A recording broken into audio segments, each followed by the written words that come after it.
হিন্দুকে মতন এত নিকৃষ্ট দল, এত নিকৃষ্ট মানুষ মনে হয় পৃথিবীতে জন্মায় না এরম।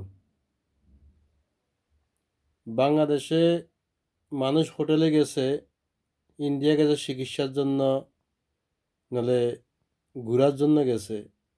ওই সামান্য যে কোনো একটা কারণের ব্যাপারে বাংলাদেশের দূতাবাসে হামলা করছে, হোটেলে যারা লোকগুলা ছিল তাদেরকে দূরে দূরে বার করে দিছে।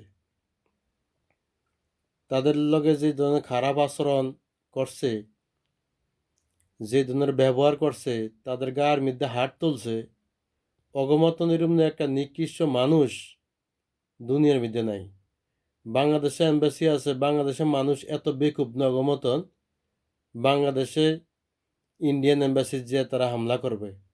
তারাও তো একটা অমানুষ। যারা গরুর গোবর খায়, সাবান হিসাবে গোবর ব্যবহার করে, গরুর গোবর মাথায় দেয়, মুত খায়, তো এরা কোন জাতি? ওগো আল্লাহ আছে, ও খোদা আছে? এরা তো হইল ওই পূজারি, মাটি দিয়ে মূর্তি বানায়, মূর্তি পূজারি করে। ওই ধরনের বেদব এগুলা হিন্দু জাতি, ওই ধরনের বেদব বাংলাদেশের মুসলমানের লগে আইছে টাঙ্গা নিতে, পাল্লা নিতে আইছে। এই ধরনের বেদব বাংলাদেশের মানুষ যারা আছেন সবাই প্রতিবাদ করবেন এটার বিরুদ্ধে। এই হিন্দুবাতির বিরুদ্ধে প্রতিবাদ করবেন। এটা মুসলমান কান্ট্রি, এটা বাংলাদেশ, এটা ইন্ডিয়া না, এটা মুসলমান কান্ট্রি।